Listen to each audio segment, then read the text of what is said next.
Bismillahirrahmanirrahim. Assalamualaikum warahmatullahi wabarakatuh. Perkenalkan, nama saya Muhammad Syakir Rusdianur dengan NIM 240103040165. Jadi melalui video kali ini saya ingin memberikan sedikit pemaparan mengenai tentang teori-teori yang ada dalam psikologi sosial, yaitu berkenaan dengan atribusi sosial, perubahan sikap, agresi, dan lain sebagainya. Video ini saya buat guna melaksanakan ujian tengah semester dalam mata kuliah psikologi sosial dengan dosen pengampu Ibu Sarihat SPCMA. Semoga dengan adanya video ini kita bisa saling belajar, bisa mengedukasi satu sama lain, dan semoga video yang saya buat bisa bermanfaat bagi kita semua.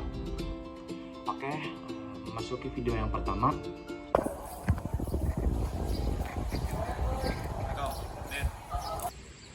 Waalaikumsalam. Halo Kir. Gimana nih Kang?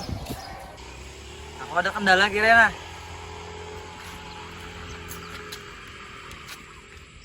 Ada hijau semua tak? Nggak tahu ini melandau. Nah, untuk poin yang pertama itu berkenaan dengan atribusi sosial dan bias atribusi. Jikalau misalkan ada orang yang terlambat, mungkin kita bisa saja langsung berpikiran kalaunya orang yang terlambat tersebut dikarenakan dia bangun tidurnya telat. Nah, ini disebut sebagai atribusi sosial, yaitu proses kita menilai penyebab perilaku seseorang. Jadi menurut Freischneider, atribusi sosial itu bisa terjadi karena adanya dua faktor. Yang pertama ada faktor internal, kemudian yang kedua ada faktor eksternal. Nah, faktor internal ini bisa disebabkan karena kepribadian individu, terus faktor eksternal ini bisa disebabkan karena situasi atau kondisi tertentu. Nah, terus jikalau kita menilai orang lain itu secara spontan tanpa memikirkan apa yang terjadi sebenarnya, atau misalkan ada kondisi atau situasi tertentu yang menyebabkan dia terlambat tadi, itu bisa dikatakan sebagai bias atribusi atau kesalahan dalam menilai orang. Nah, itu tuh disebut sebagai fundamental attribution error.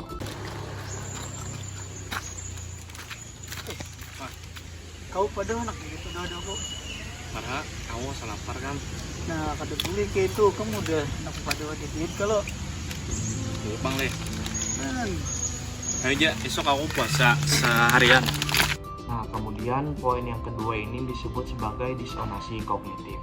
Jadi melalui Lyle Festinger, ketika seseorang itu melakukan tindakan yang tidak sejalan sesuai dengan keyakinan pribadinya, maka muncul rasa tidak nyaman pada diri seseorang tersebut. Kemudian rasa tidak nyaman inilah yang akhirnya bisa mengubah sikap, pikiran, atau orang tersebut malah bisa melakukan pembenaran atas apa yang ia lakukan.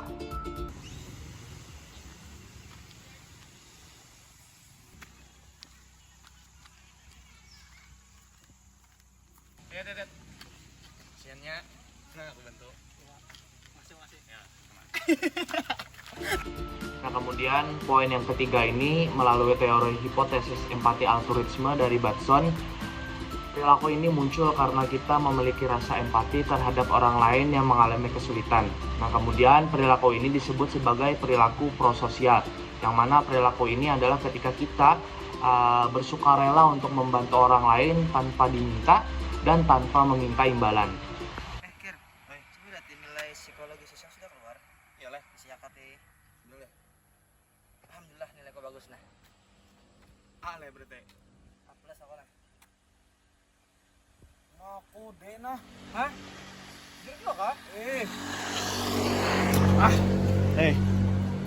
Nah, untuk selanjutnya poin yang keempat itu adalah teori frustasi dan agresi.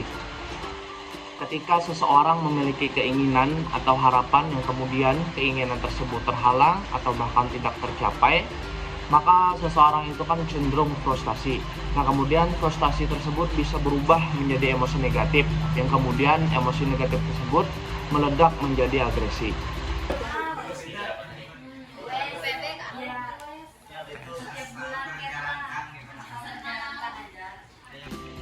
Nah, kemudian video terakhir tersebut disebut sebagai dinamika kelompok.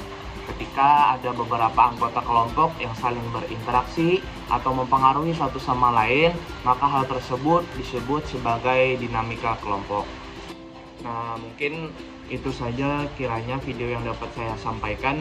Semoga apa yang saya sampaikan bisa bermanfaat bagi diri saya sendiri ataupun kawan-kawan sekalian.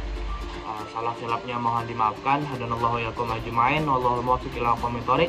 Wassalamualaikum warahmatullahi wabarakatuh.